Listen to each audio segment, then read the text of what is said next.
A skinny, barefoot 8-year-old girl stops a billionaire on a rainy street, pleading, "Please, my brother can't breathe." He rushes to help, but as he holds the baby, something in the child's face triggers a haunting memory. What he discovers leads to a truth buried deep in his past, and a decision that will rewrite the meaning of family forever. The rain came down hard, hissing against the pavement like static. Monroe Tower stood tall and indifferent against the grey skyline, its mirrored windows catching flashes of passing traffic. A cold wind funneled through the streets, tugging at umbrellas and soaking through collars. Daniel Monroe stepped outside, the automatic doors sliding shut behind him. His umbrella snapped open with a practiced flick of the wrist.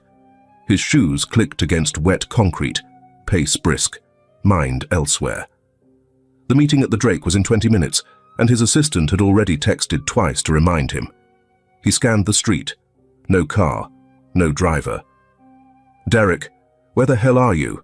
he muttered, pulling his phone from his coat pocket. One bar. Figures.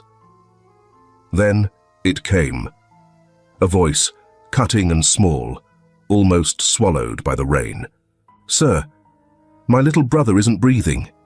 He turned, more from instinct than intention. Across the sidewalk, standing right on the curb in the pouring rain, was a little girl, about 8 years old, skinny, soaked, and barefoot.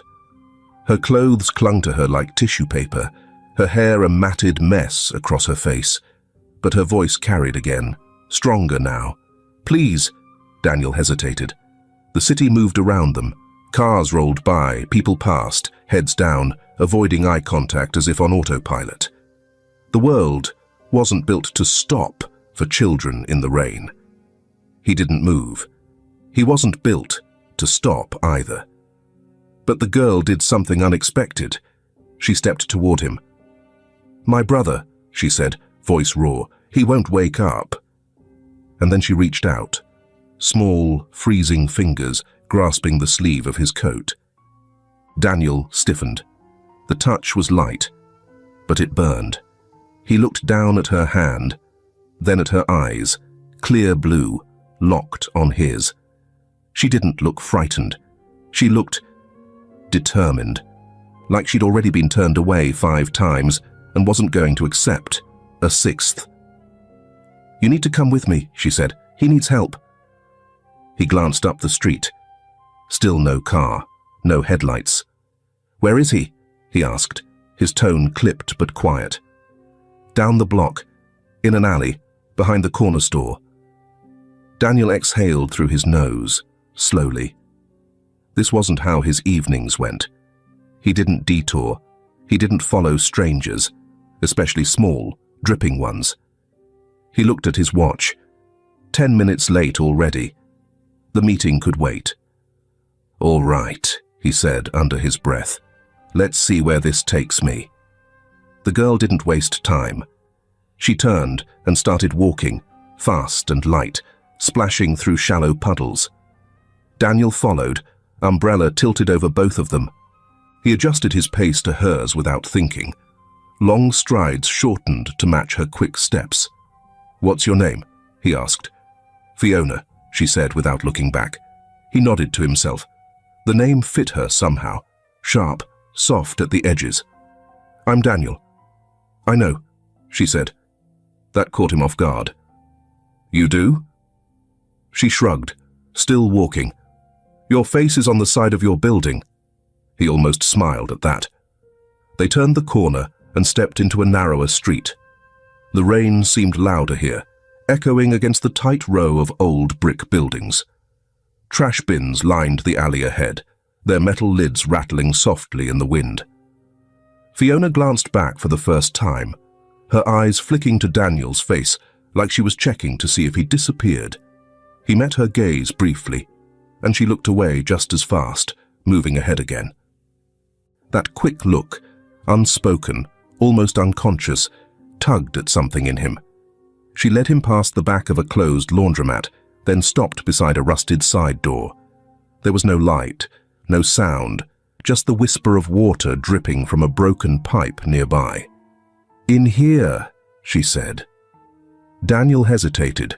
The alley felt like another world, cut off from the suits and conference calls and market forecasts. It smelled like mildew and oil. His shoes were already soaked.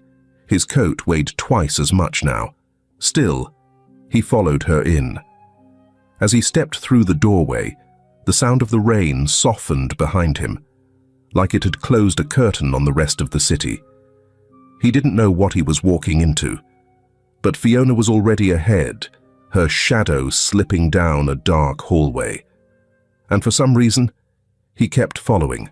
The hallway smelled of damp carpet and something older, something that had settled deep into the walls and didn't plan on leaving. Fluorescent lights buzzed overhead, their flicker barely lighting the narrow path ahead. The air was close, humid from leaking pipes and sealed windows. Fiona moved quickly, as if she'd memorized every creak in the floor. Her feet slapped wetly against the cracked linoleum, but she didn't flinch at the cold or the dark. Daniel followed at a slower pace, eyes adjusting, one hand still gripping the umbrella, though it was useless now. The weight of his wet coat dragged behind him with every step. They passed doors that looked like they hadn't opened in weeks. Paint curled from the edges. One door had a broken doorknob, patched with duct tape and a bent spoon. Another had newspaper stuffed into the gaps at the top to keep the wind out. Daniel had never been in a place like this. Not really. Not where the decay lived in silence, in corners, in the very shape of things. Fiona turned into a room at the end of the hall, pushing the door open with her shoulder. Daniel stepped in after her. The room was small. No windows. A lamp sat on the floor, its bulb dim and yellow. In one corner, a thin mattress lay directly on the ground, a pile of blankets and clothes forming a makeshift nest. And in that nest, curled up and motionless, was a child. Fiona dropped to her knees beside him. "This is Noah," she said softly, brushing damp hair from his forehead. "He's been like this since this morning. He won't wake up." Daniel stood frozen just inside the doorway. The boy, Noah, was impossibly still. His chest rose and fell, barely. A thin rattle in his breath was the only sign he hadn't slipped away completely. Daniel stepped closer, kneeling down beside Fiona. He didn't speak. He wasn't sure he could. The boy was pale, too pale. The kind of pale that didn't come from just being cold. Fiona looked up at him, her face calm in a way that was wrong for her age. "I tried to get help earlier," she said. "No one listened." He believed her. Daniel reached into his coat, pulling off the heavy wool and wrapping it around Noah's small frame. The coat swallowed him whole. Noah didn't react. Daniel slid one arm under the boy's back, the other beneath his knees, and lifted him gently. Noah's head lolled against his chest, his breath whisper-soft against Daniel's neck. Fiona stood quickly. She grabbed a small backpack from the corner and slung it over her shoulder. "I'm coming too," she said, already heading toward the door. Daniel didn't argue. He followed her back into the hallway, his arms tightening instinctively around the boy as they walked. The world outside felt impossibly far away. His phone buzzed somewhere in his pocket. He ignored it. When they reached the street again, the rain was still coming down. Harder, maybe. Fiona shivered beside him, but didn't complain. Daniel shielded Noah as best he could beneath the umbrella, angling his body against the wind. A cab rolled past without slowing. Another turned the corner. Daniel stepped toward the curb, lifted his arm, and flagged one down. The driver hesitated before pulling over, eyeing the trio through the passenger window. Daniel opened the back door, looked at Fiona. "Get in." She climbed in without hesitation, sliding to the far side of the seat. Daniel followed, settling Noah carefully between them, still wrapped in the coat. The driver cleared his throat. "Where to?" "St. Matthew's Medical Center," Daniel said. The driver gave a long look in the mirror, but said nothing, just turned on the meter and pulled away from the curb. The car was quiet. Fiona stared at her brother, one hand resting lightly on the edge of the coat that covered him. Her other hand shook slightly, but she held it still against her lap. Daniel looked out of the window, watched the city smear by lights and rain. He didn't realize until then how tightly he was holding the child. Fiona broke the silence. "Will he be okay?" Daniel didn't answer right away. He turned to her slowly. "I don't know," he said honestly, "but we're not going to wait around and see." Fiona nodded once, then leaned in closer to her brother, her fingers brushing his cheek. Outside, Chicago kept moving, indifferent, endless. Inside the cab, something small and urgent had finally found a place to land.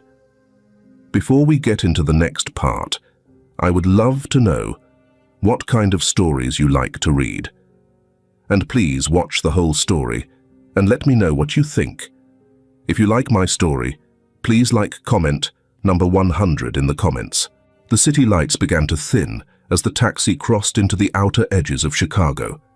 Trees lined the divided avenue like tired sentinels, their branches slick with rain. The streets widened, smoother, quieter, as they entered a neighborhood where windows glowed soft and fences stood tall. The silence inside the cab was heavy.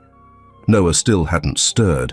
His small body lay slack against Daniel's chest, wrapped in layers of wet wool and heat that didn't seem to reach his skin. Fiona sat with her back straight, hands clenched in her lap, watching her brother's face like it might suddenly disappear. The driver kept glancing in the rearview mirror. Once, he cleared his throat like he might say something, but didn't. His eyes flicked between Daniel's expensive coat, the child nestled in his arms, and the girl whose bare legs stuck out from a too-short dress. Something didn't add up, and he didn't try to hide it. Fiona noticed, too. She turned her head slightly toward Daniel. "You're going to help him, right?" Daniel looked down at Noah, his gaze tracing the boy's tiny nose, his damp lashes stuck together, the faint curl of his lip. There was something about the shape of his cheekbones. Rounder, yes, but familiar. The resemblance wasn't exact. It was something smaller, something quiet. "I am," Daniel said. She didn't respond, just shifted closer, her shoulder brushing lightly against his. They drove another few minutes in silence. The driver took a left at the wrought iron gates, which opened slowly at the buzz of Daniel's code. The cab rolled down a private lane lined with trimmed hedges and black lampposts. Rain bounced off the hood as they approached a large brick house set back from the street. When the car stopped in front of the wide stone steps, Fiona leaned forward, peering out the window. "Is this your house?" Daniel nodded. Fiona's brows drew together slightly, but she said nothing. Daniel opened the door, lifting Noah with practiced care. Fiona followed, stepping gingerly onto the wet driveway, her sneakers squelching as she moved. The cab pulled away slowly, the driver giving one last glance, before disappearing back into the rain. Daniel led them up the steps, shifting Noah's weight in his arms as he reached for the keypad beside the heavy oak door. The lock clicked. The door opened from the inside. Mrs. Jenkins stood in the entryway, her grey hair pulled into its usual tight bun, her glasses slipping halfway down her nose. She was holding a folded towel, clearly in the middle of something mundane. She stopped cold at the sight of them. "Mr. Munro," she said carefully, her eyes flicking from his soaked coat to the child in his arms, then to Fiona, drenched, silent, half hidden behind his leg. "What on earth? Call Dr. Harris," Daniel said, walking past her, not slowing. "Now. He needs to be seen immediately." She turned as he passed. "Yes, of course. I'll call right away." Fiona stepped into the foyer behind them, her shoes leaving wet prints on the marble. Her eyes moved slowly across the space. The high ceiling, the winding staircase, the chandelier dripping light onto the polished floor. She stayed close to the door. Daniel carried Noah into the living room, gently laying him on the wide couch near the fireplace. He knelt beside him, adjusting the coat, checking his pulse the way he remembered from years ago. The boy's breathing was shallow, but it was there. "Do you have a blanket?" he asked without turning. Mrs. Jenkins appeared almost instantly with a thick, cream-colored one from the linen closet. Daniel took it without a word and began wrapping Noah with slow, deliberate movements. Fiona hovered at the threshold, her hands twisted together at her waist. She didn't look afraid, just unsure, like someone stepping into a room they weren't sure they were allowed to be in. "You can come closer," Daniel said quietly. She hesitated, then crossed the room, stopping beside the couch. Daniel looked up at her. "He's still breathing. That's good." Fiona didn't smile. She knelt beside the couch and touched her brother's hand. "He's never been sick like this." Daniel nodded. "Dr. Harris will be here soon. He's the best." Mrs. Jenkins appeared again, this time with a tray, hot tea, 2 towels, a stack of clothes that might fit Fiona. She paused beside Daniel, lowering her voice. "What happened?" "I don't know all of it," Daniel said, "but he needs help. So does she." Mrs. Jenkins gave a small nod and turned toward Fiona. "Sweetheart, why don't we get you dry and warm while the doctor sees your brother?" Fiona didn't move. Her fingers clung to Noah's hand. "I'll stay with him," Daniel said gently. "I promise." Fiona looked at him, really looked at him for the first time since the alley. She seemed to search his face, hunting for something, maybe a crack, maybe a lie. Whatever she found there must have been enough. She rose slowly and followed Mrs. Jenkins down the hall. Daniel sat back on his heels, staring at the boy. The blanket rose and fell, fragile as tissue. Somewhere behind his ribs, something twisted. It had been years since he'd held a child. Years since he'd said the name Dylan out loud. But looking at Noah now, in the glow of the firelight, it felt like something long buried had begun to surface. And Daniel wasn't sure he was ready to face it. A low fire crackled in the hearth, casting soft orange flickers onto the polished wood floor. The mansion felt still, like the air itself was holding its breath. Outside, rain tapped steadily against the tall windows, now muffled by heavy curtains drawn tight. Daniel sat in the same place he'd been for over an hour, elbows on knees, eyes on the boy lying wrapped in the cream-colored blanket. Noah hadn't moved. His breathing was shallow, but present.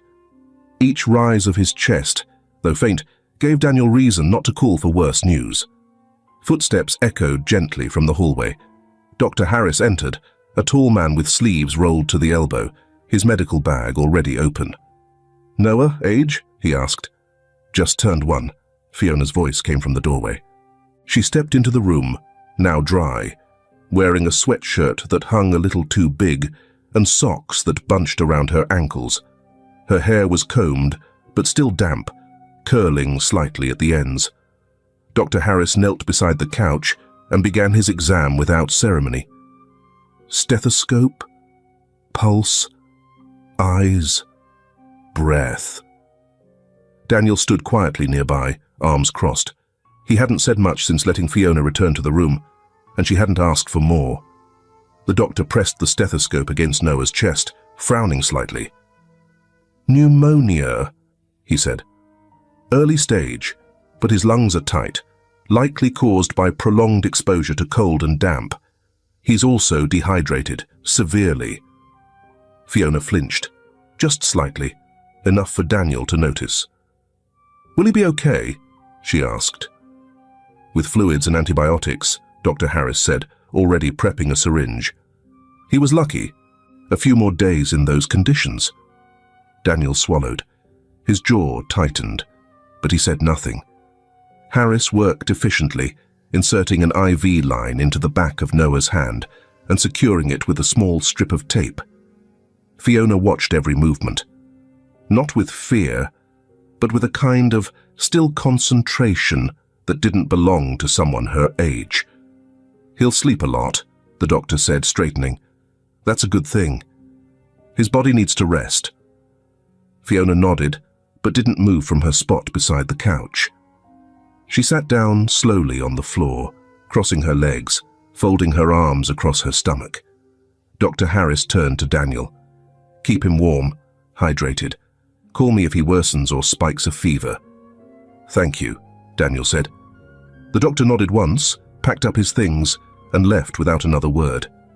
The room fell into silence again. Fiona leaned closer to her brother and whispered something Daniel couldn't hear. Her fingers brushed Noah's blanket back into place. She tucked it just so under his chin, like she'd done it 100 times. "Would you like something to eat?" Daniel asked gently, his voice lower now, more tentative. Fiona shook her head without looking up. "I'm not hungry." Daniel watched her for a long moment. The girl looked small and older than she should all at once. He remembered Dylan at that age, barely 7, with his mop of black hair and crooked smile. The image arrived uninvited, bringing with it a familiar ache. "You need to eat," he said, walking to the sideboard where Mrs. Jenkins had left a small tray. "To stay strong for him." Fiona didn't answer. She just stayed there, one hand on her brother's foot through the blanket. Daniel returned a moment later, crouching beside her. In his hand was a bowl of soup, steam curling up, carrying the scent of roasted vegetables and something warm and earthy. A piece of fresh bread rested on the edge of the plate. "It's for you," he said, placing it gently on the low table next to the couch.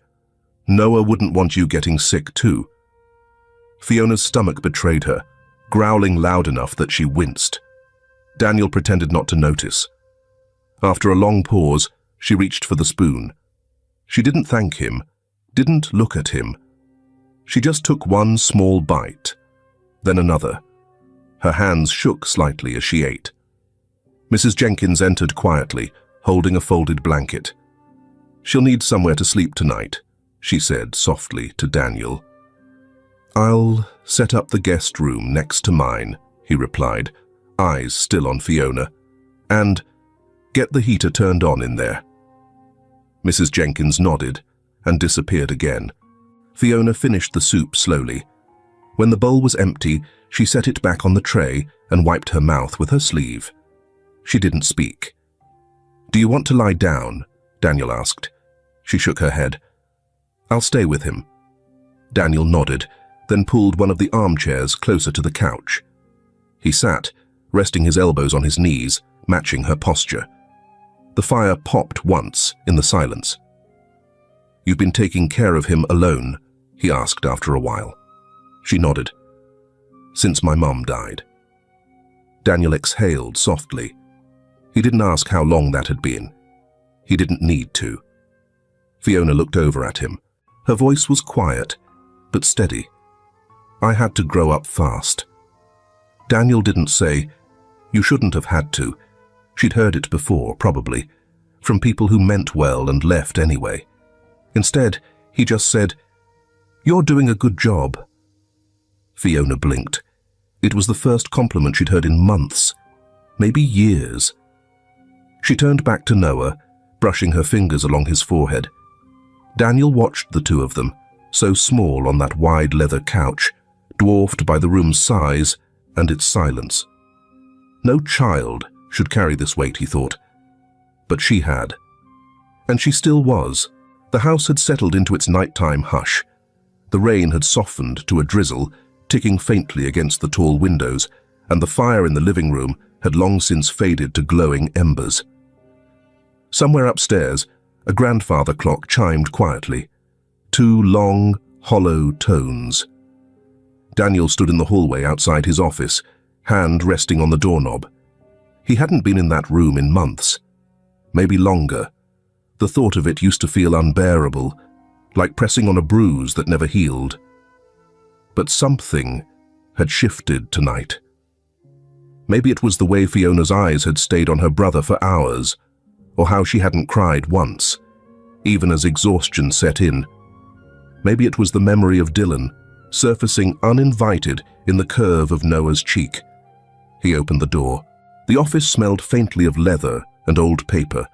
Books lined the far wall, spines straight and untouched. His desk sat in its usual order, pens, folders, 2 framed certificates. Nothing personal, nothing vulnerable, except the drawer. He walked over slowly, sat down, and opened the bottom right compartment. Inside, beneath a few faded documents, was a small wooden box. Smooth, dark oak, the edges worn just slightly by time and handling. Daniel lifted it gently, setting it on the desk like something sacred. He hesitated, then opened the lid. Inside, a plastic toy watch, its face scratched and faded.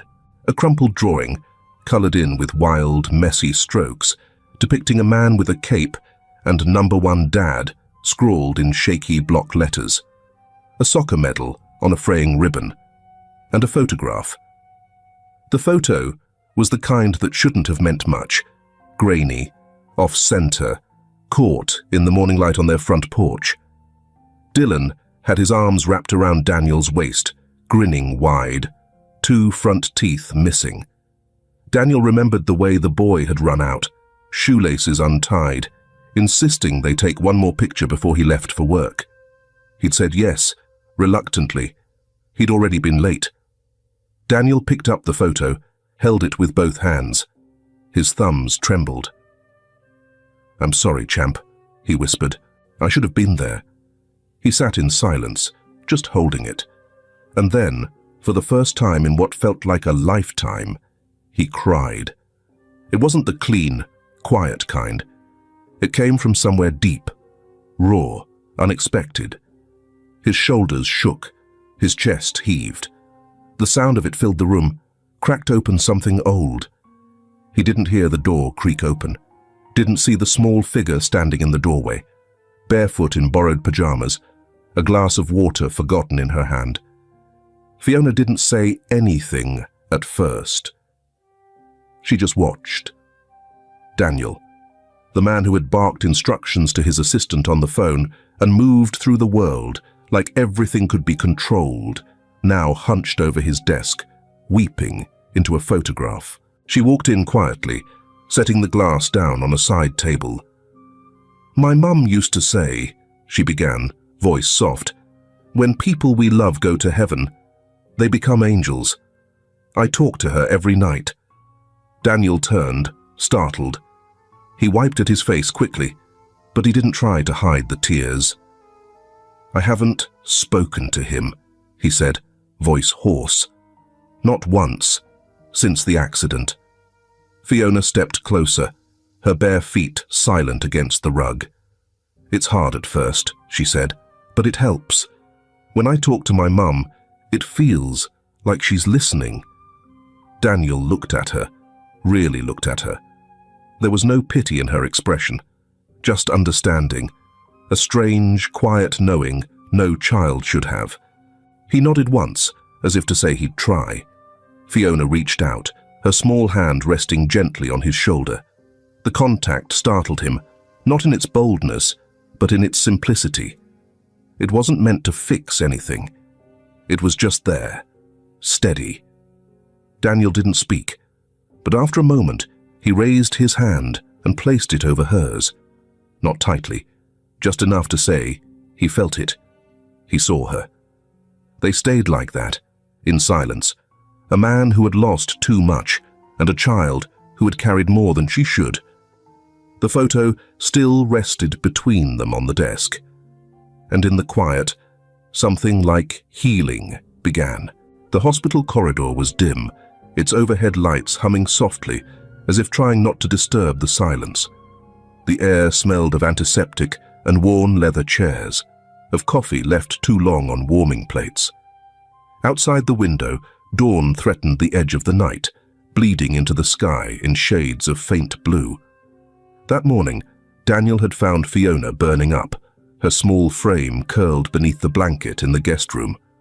She'd refused to wake, her brow slick with sweat, lips cracked with fever. Panic surged through him. Without hesitation, he scooped her into his arms and rushed her to St. Matthew's Medical Center. Dr. Harris had examined her quickly, eyes tight with concern. "She's in the early stages of severe pneumonia," he'd said. Another day. It could have been worse. Now, Daniel sat outside the ICU, Fiona behind glass, an oxygen tube beneath her nose, her breath shallow but steady. Machines beeped steadily beside her bed.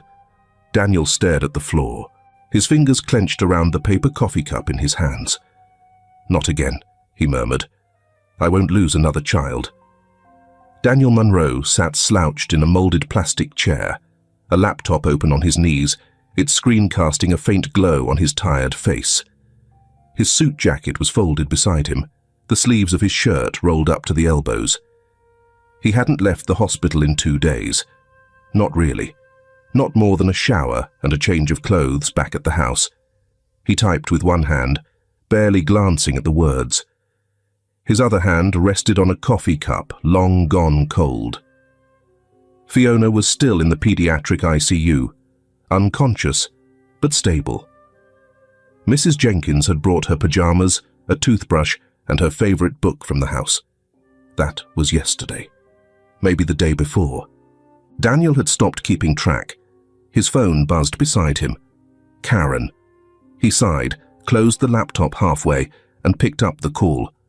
"Daniel," her voice came sharp, crisp as always. "The board is concerned." He closed his eyes briefly. "Of course they are. You've missed every executive meeting this week. There's a call with Tokyo in 3 hours, he cut in. "I know. Investors are asking questions. The press is circling. The Valiview project is stalling because no one knows where you are." "I'm at the hospital," Daniel said, his voice even. "I've been here for 2 nights." "I know. That's why I called." He rubbed his eyes. "Tell them I'm attending to something more important." There was a pause. Then, softer. "Is it the girl?" "Yes?" "Daniel." Her tone changed, less professional now. "You've always been able to compartmentalize. What's going on?" Daniel looked through the ICU window toward Fiona's bed. Through the small glass pane, he could see her stillness, lit by the pale light of a monitoring machine. Her hands were curled slightly at her sides, her chest rising and falling with effort. "I stopped compartmentalizing the night I buried my son," he said, "and maybe I shouldn't have waited so long." Karen didn't respond. She didn't need to. "I'll be in touch when I can," he added, then ended the call. A nurse passed by and nodded. Daniel gave a faint one back. He stood and stretched, his back popping with fatigue, then made his way to the small waiting area's vending machine. The machine blinked at him. He ignored it. In one of the chairs sat an older man with a crumpled coat, his cane resting against his knee. His eyes were tired in a way Daniel recognized. The kind of tired that comes from waiting for news you can't control. Daniel nodded politely as he passed. "You sleeping here too?" the man asked. Daniel turned. "Seems like it." The man chuckled softly. "Pediatric floor's always the quietest and the loudest at the same time. I lost my girl here, long time ago." Daniel hesitated. "I lost my son. Different hospital." "Sorry to hear that." "Thanks." They sat in silence for a while. Then the man added, "You here for the girl?" Daniel nodded. "She yours?" A pause. Then, "Not by blood." The man gave a slow nod, like he understood that more than words could explain. "Doesn't matter. Blood's just biology. Love's what sticks." Daniel didn't reply. He didn't need to. Before he returned to Fiona's room, his phone buzzed again. This time, a text from Mrs. Jenkins. "She left the house earlier to pick something up. She hasn't come back yet. I thought she'd be quick." Daniel stared at the screen, confusion sharpening into concern. She went alone. His feet moved before the thought fully settled. He strode back toward the pediatric wing, stopping at the doorway. Fiona was still there, of course. He remembered now. It was Noah, who had been brought home earlier with Mrs. Jenkins. Daniel stepped inside, scanned the room. Her monitor beeped steadily. An IV bag dripped slowly. He sat down beside her, reaching out to brush a strand of hair from her forehead. "You're doing so well," he whispered. "Just hang in there." He didn't hear the elevator door open. Claire, his ex-wife, stood in a tailored coat, her eyes lined with worry. She looked as out of place here as he had his first night, still poised, still unreadable. "Karen called me," she said. "Of course she did." "She said she doesn't recognize you anymore." Daniel gave a soft laugh, humorless. "Neither do I." Claire hesitated. "I had to see it for myself." He raised an eyebrow. "Are you here because you care about me, or just worried about the company?" The question hung in the air, too long. She didn't answer right away. "I don't know," she admitted. "Maybe both." Danielle nodded, lips tight. "That sounds about right." Claire looked past him, into the room. She softened at the sight of Fiona's still figure. "She looks small." "She is." Claire glanced back at him. "You're staying?" "I am." She studied his face for a long moment. "You used to run when things got hard." "I know. I never thought you'd come back for anything." Daniel looked toward the ICU window. "I didn't. They came to me." She gave a slow nod. "Maybe that's the only way we ever change." He didn't disagree. In the silence, he suddenly realized something was different. Not in the hospital, not in Claire, in him. He was no longer a man trying to fix the past. He was becoming a man who stays. 1 week later, Fiona was discharged and returned home to the Munro estate. Though her frame was still fragile, her color had returned, and she walked slowly through the front doors like someone stepping into familiar ground after a long journey. Mrs. Jenkins had her room freshly made with lavender sheets and a small note on the pillow. "Welcome home." Claire began visiting more often, sometimes staying for hours to help Fiona with schoolwork. She brought books, old teacher's guides, and once even showed up with cupcakes just because. The house felt fuller, not just in sound, but in presence. Fiona smiled more, and Daniel, though quiet, watched it all unfold like someone afraid to blink in case it vanished. The sun filtered through the tall windows of the Munro estate, casting soft light across polished floors and freshly opened curtains. The rain had finally stopped, leaving the morning quiet and clean, like the world had been wiped down overnight. Birds chirped somewhere near the hedges, cautious, as if still unsure if it was safe to return. Fiona sat at the long dining table, a pencil in hand, chewing lightly on its eraser. Her notebook was open in front of her, blank, except for a few words she kept erasing and rewriting. Across from her, Claire sipped coffee and flipped through a book of writing prompts. It was their second session this week. "You don't have to start from the beginning," Claire said gently, not looking up. "Sometimes it's easier to begin with what feels true today." Fiona considered that. Her gaze drifted toward the large window, where she could see Noah in the garden with Mrs. Jenkins, toddling unevenly across the grass. He was stronger now, less pale, more curious again. Watching him, Fiona felt something unfamiliar rise up in her chest. "I guess I could try," she said, and lowered her pencil to the page. Daniel stood in his study, flipping through a folder of reports he hadn't really read.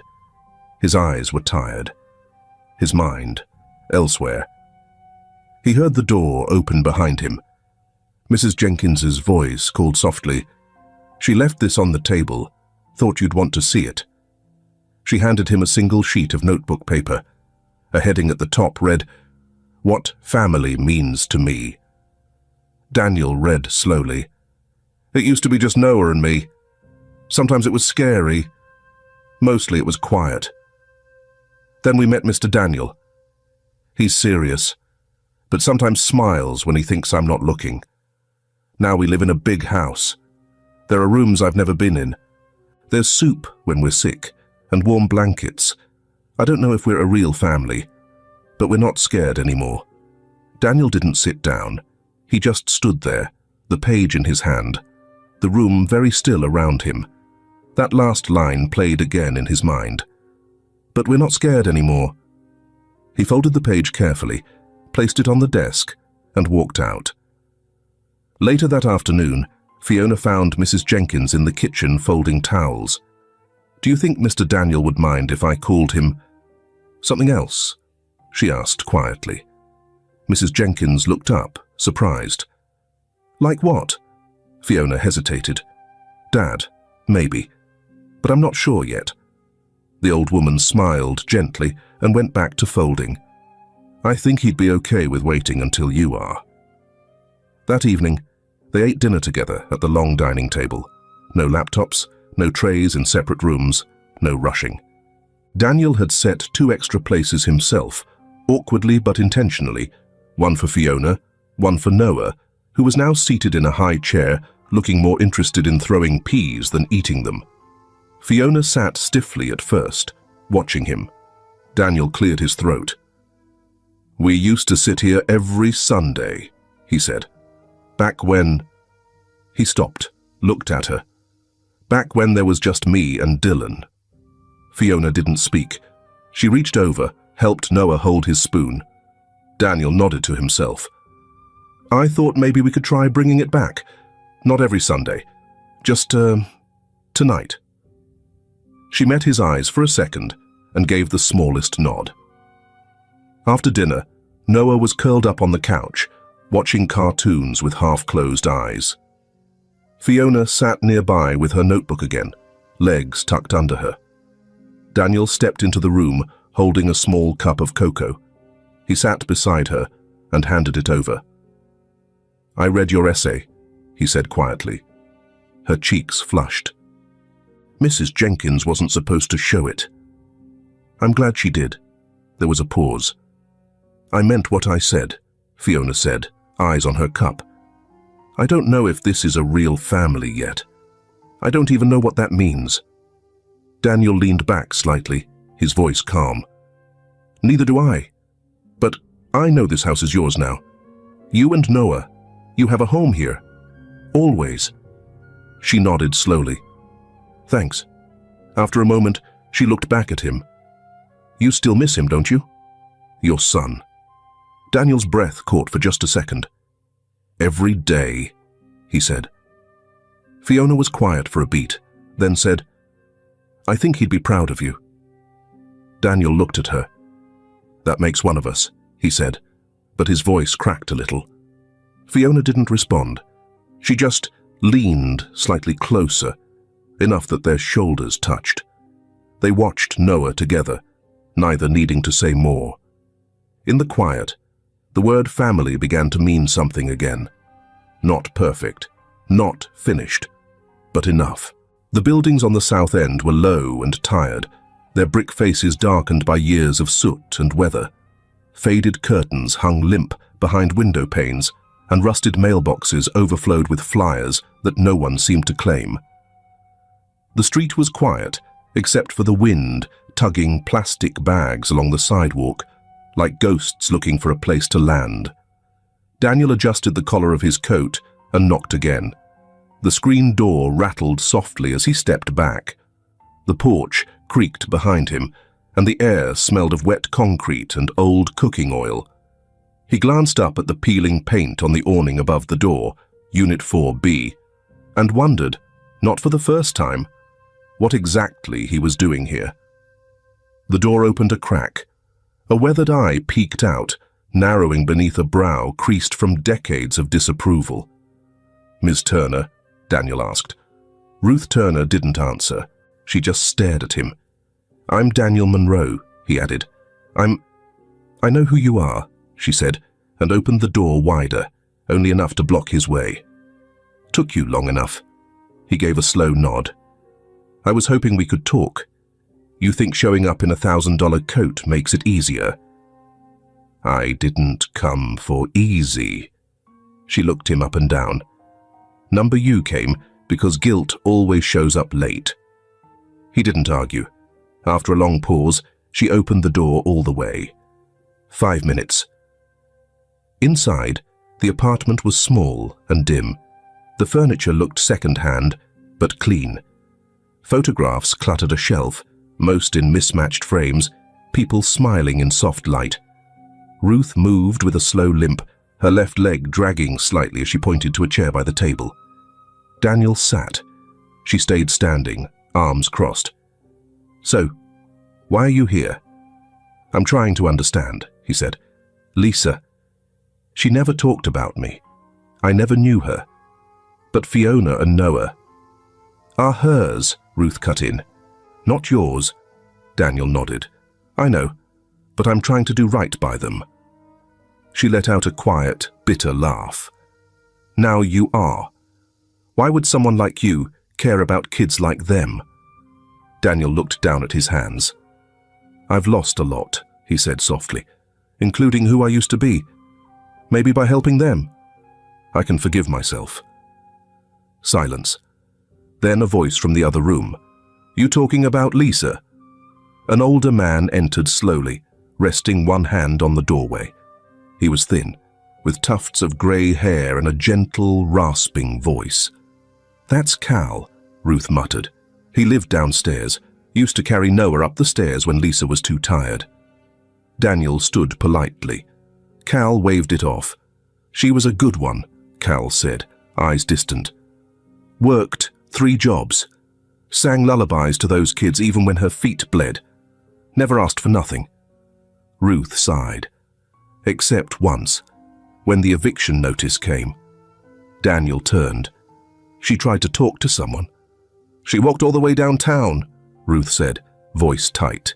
"Wanted to speak to the people behind the project that bought the building. Thought maybe, just maybe, someone would see her face, and not just a name on paper. They didn't even let her in." Daniel swallowed hard. "That was my company." Ruth's eyes locked on his. "And now you're here." He nodded. "You think you can make that right with a few warm blankets and soup?" "No," he said. "I don't.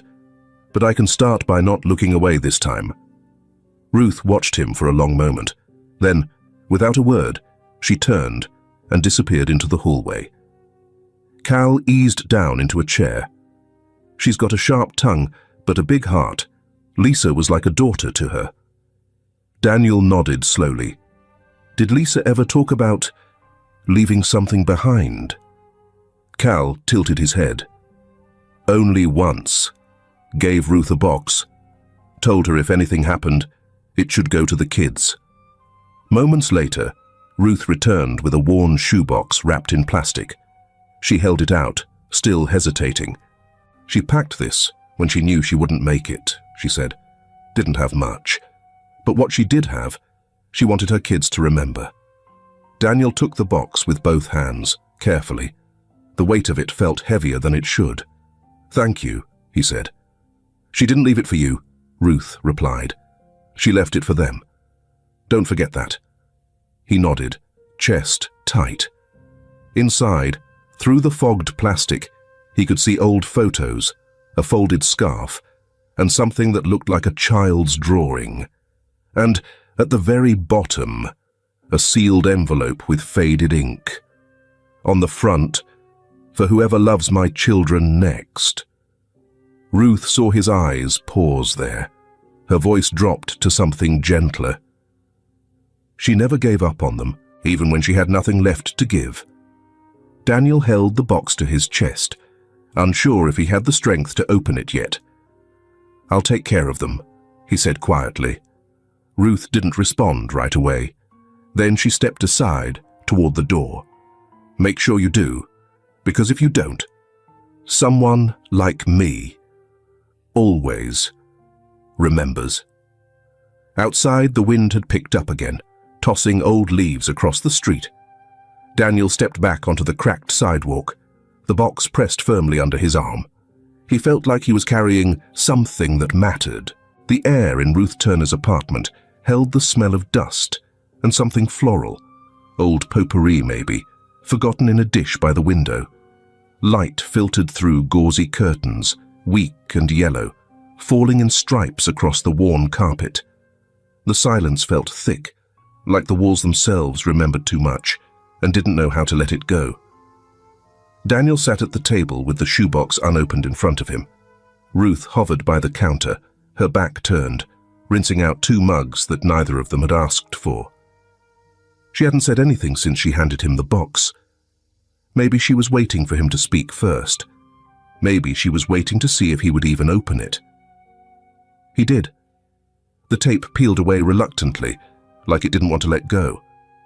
Inside were a few neatly folded items: a knit scarf with a loose thread near the end, a photograph of Fiona holding baby Noah on her lap, both of them laughing, a birthday card with glittered edges, a pressed flower wrapped in tissue, and at the bottom, the letter. He held it with both hands. The envelope was creased at the corners, the ink slightly smudged. It read, "For whoever loves my children next." Daniel opened it slowly. Inside, Lisa's handwriting was careful, almost formal. "If you're reading this, I'm probably gone. I wish I could be there to explain everything myself. But life didn't work out that way for me. My kids, Fiona and Noah, are the best parts of me. Please, don't see them as something broken you need to fix. Love them like they're already whole. Because they are. And maybe, if you can, remind them that I was more than just tired. I was trying. I hope you're someone who knows how to stay." Lisa Daniel let the paper fall gently to the table. He didn't speak. He didn't move. He just sat there, eyes stinging, heart aching. Ruth turned finally, drying her hands on a threadbare towel. She watched him for a long moment, then crossed the room and placed an old photograph in front of him. It was Lisa, much younger, smiling at the camera. Her hair was pulled back in a ponytail, and she was wearing a diner apron with a smudge of flour on the collar. She was 22 in that photo, Ruth said. Still thought hard work would fix everything. Daniel traced the edge of the picture with one finger. "She looks like Fiona." "She had that same fire," Ruth nodded. "Same quiet stubbornness. Wouldn't ask for help even when she needed it most." "Why didn't she ever come back?" Daniel asked. "Try again?" Ruth's eyes narrowed. "You mean after your company threw her out of the lobby?" Daniel looked up, guilt flaring in his chest. "I didn't know. I swear, I didn't even see her," Ruth finished for him. "That's the whole problem, isn't it? People like her don't get seen by people like you." He didn't argue. Couldn't. "She came home that day with her shoes soaked through," Ruth said, voice quieter now. "Didn't cry. Just took off her coat, checked on the kids, and went right back to work that night. Cleaning floors at the motel." Daniel leaned forward, elbows on the table, head bowed. "She came, and I never knew. That project was mine." Ruth studied him for a moment. "And now?" "I don't know," he said. "Now I can't stop thinking about how many others we didn't see. How many Lisa Turners we let fall through the cracks." There was a knock at the door. Ruth moved to open it. On the other side stood a girl, 16 maybe, with a backpack and a bag of groceries in her arms. Her eyes widened when she saw Daniel. "Sorry," she said quickly. "Didn't know you had company." "It's all right, baby," Ruth said. "This is Natalie. Her mum works 2 jobs. Lisa used to babysit her when she was little." Daniel turned. "You knew her?" Natalie nodded. "She taught me how to tie my shoes, and she always packed an extra sandwich for lunch. Said it was just in case I got extra hungry." She smiled faintly. "I always got extra hungry." Daniel swallowed. Ruth gave the girl a quick hug, took the groceries, then closed the door again. She didn't just love her kids, Ruth said. She loved every kid who needed someone. Daniel nodded slowly. And no one ever loved her back the way she deserved. Ruth met his eyes. Then maybe it's time someone did, even if it's too late. He looked back down at the letter. Love them like they're already whole. He stood, carefully folding the paper, tucking it back into the envelope. I'm going to tell them, he said.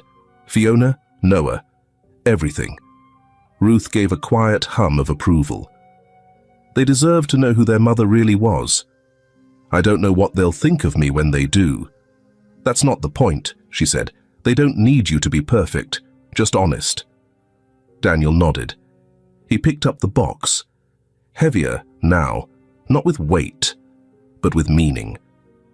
Outside, the clouds had begun to lift. The streets were still wet, but there was a faint golden light breaking through the grey. Before he stepped out, he turned to Ruth. Thank you, he said, for not throwing me out. She raised an eyebrow. Don't thank me yet. I'm still watching. He smiled for hours. Good. And with that, he stepped back into the world, one step closer to the truth. The late afternoon sun stretched across the Munro estate, its golden light slipping through tall windows and pooling quietly on hardwood floors. Outside, the garden bloomed in early spring colors, soft violets and sleepy daffodils. Birds fluttered through the hedges, while the scent of fresh soil drifted in with the breeze.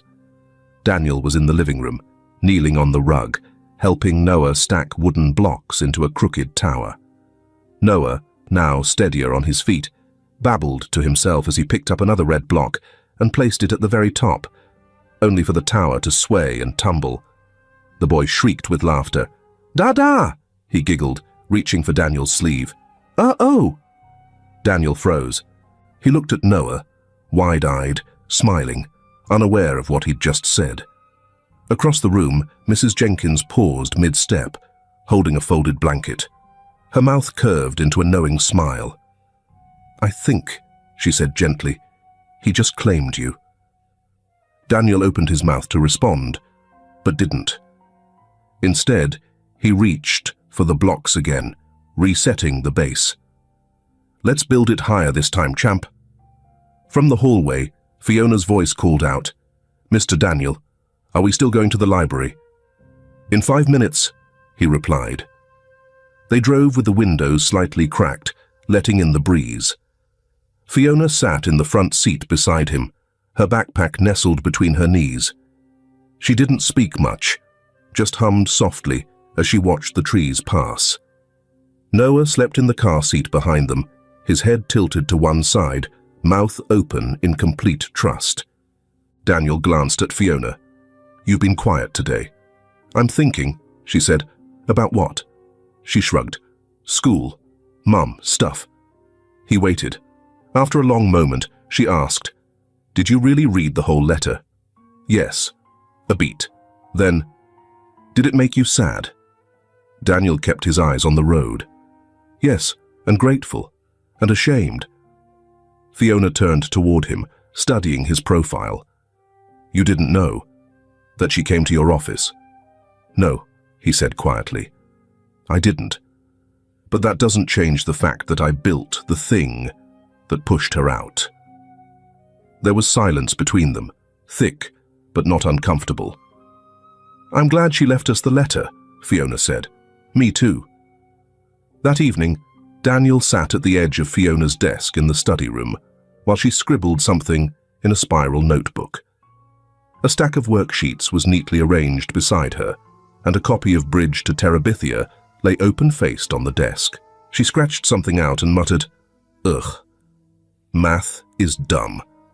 "Careful," Daniel smirked. "You're talking to someone who built half his empire with numbers." "That explains a lot," she shot back, but her lips twitched in the beginning of a smile. Claire had dropped off a binder from Fiona's school earlier that day, a list of upcoming events, permission slips, and a notice about the upcoming parent-teacher meeting. Daniel had already marked the calendar. As Fiona worked, he took a seat across from her and pulled out the folder. "I talked to your teacher yesterday," he said. "She says you've been doing well. Quiet, but focused." Fiona didn't look up. "She talks a lot. She also said you've started to laugh more." That made her glance up. "She did?" Daniel nodded.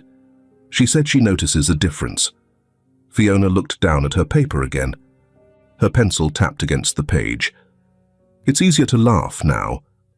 After dinner, they sat on the front porch, the three of them, Noah on Daniel's lap, clutching a plush elephant. Fiona curled on the porch swing, hugging her knees. The evening air was cool but soft, brushing gently against their faces. Daniel told them about Dylan for the first time, about the way he used to race around the house in a cape, convinced he could fly.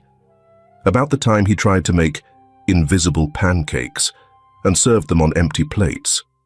Fiona laughed quietly, eyes focused on the fading sky.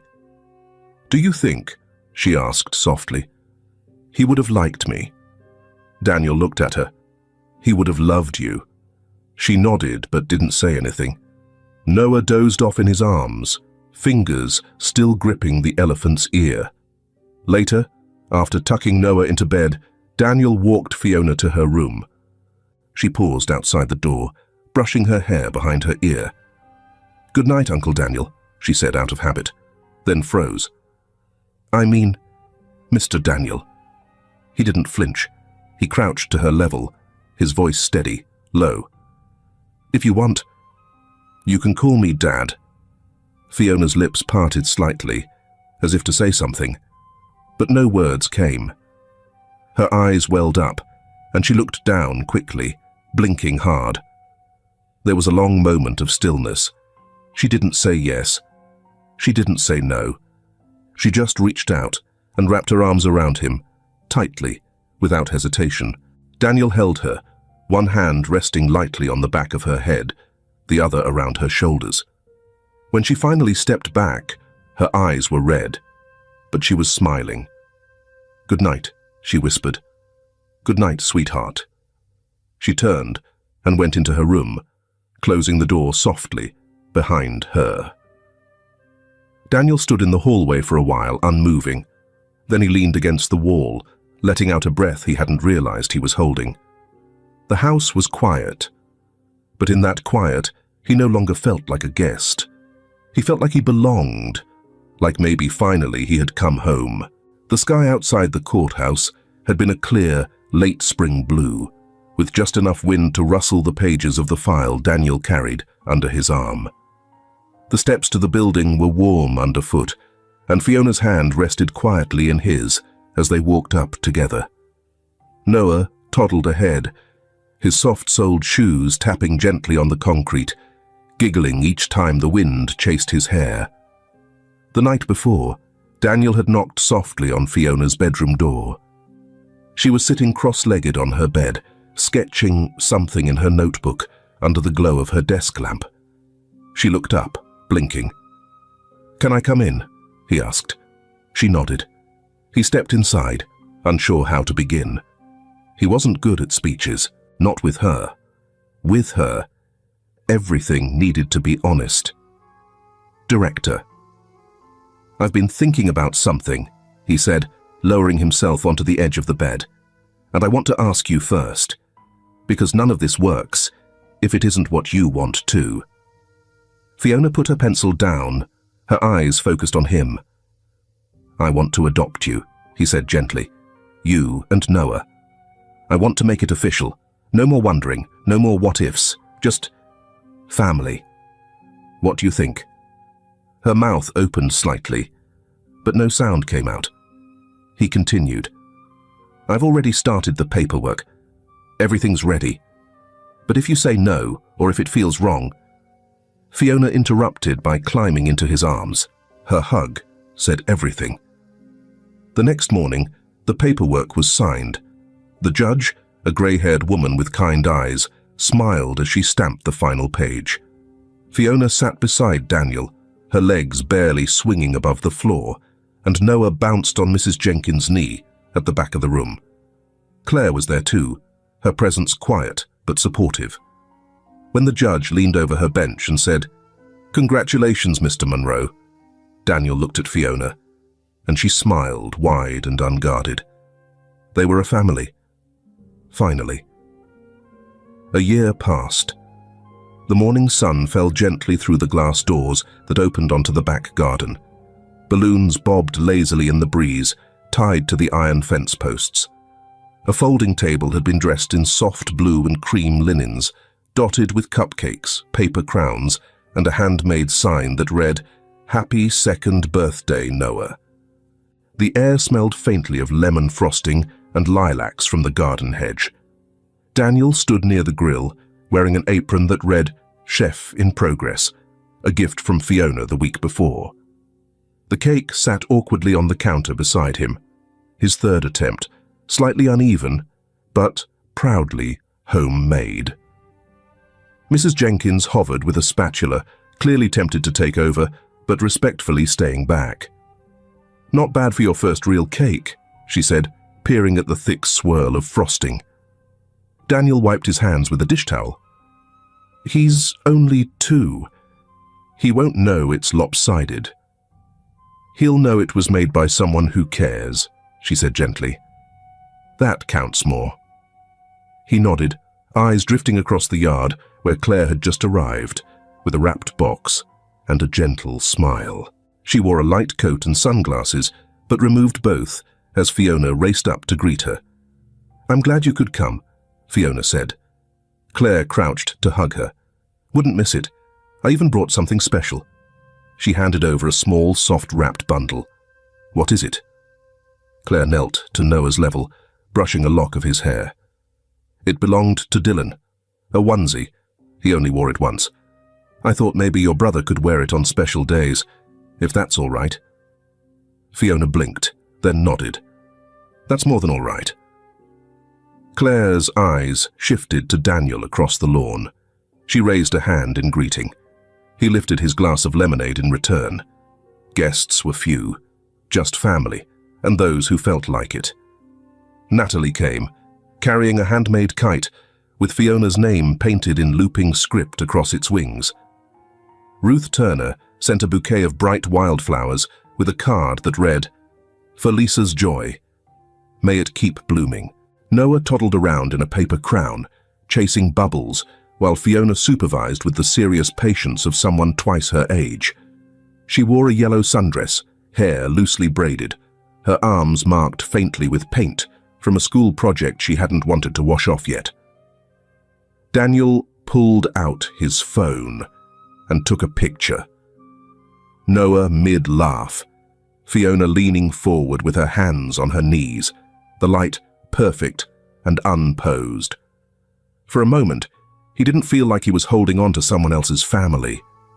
He felt like it was his. After cake and before presents, Fiona stepped forward with something tucked behind her back. "I made something," she said, "for Noah, but also for you." Everyone quieted. Even the breeze seemed to pause. She handed over a piece of poster board, slightly wrinkled at the corners, but bursting with color. Rayon lines and colored pencil shaded 5 figures standing beneath a big blue sky. 1 tall, 3 medium, 1 small. Above them, bold, uneven letters read, "My family." Claire, Mrs. Jenkins, and Daniel stood to one side of the tallest figure. Fiona and Noah stood on the other. All of them were smiling, and floating just above, almost like a balloon, was a little winged figure in a cape. Daniel swallowed. "This is beautiful," he said. Fiona's voice was soft. "That's Dylan in the sky. I didn't want to leave him out." He looked at her, and something in his chest folded inward. "I think he'd like that," he said. Fiona shifted, uncertain. "Is it okay?" Daniel crouched to her eye level, holding the picture in both hands like it was something sacred. "It's more than okay," he said. "It's everything."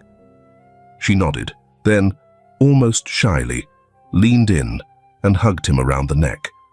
Behind them, Mrs. Jenkins wiped her eyes. Claire took Noah's hand and whispered something that made the boy giggle.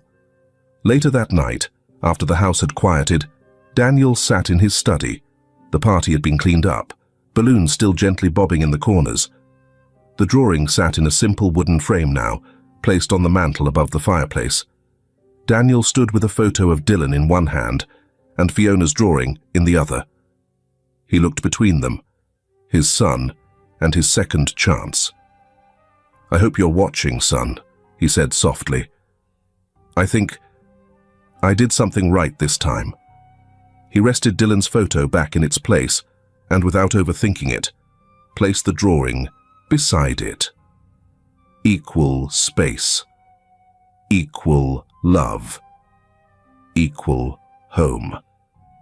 Then he turned out the light and walked upstairs, where two children now slept in rooms that finally felt theirs, and where he, at last, had someone to come home to.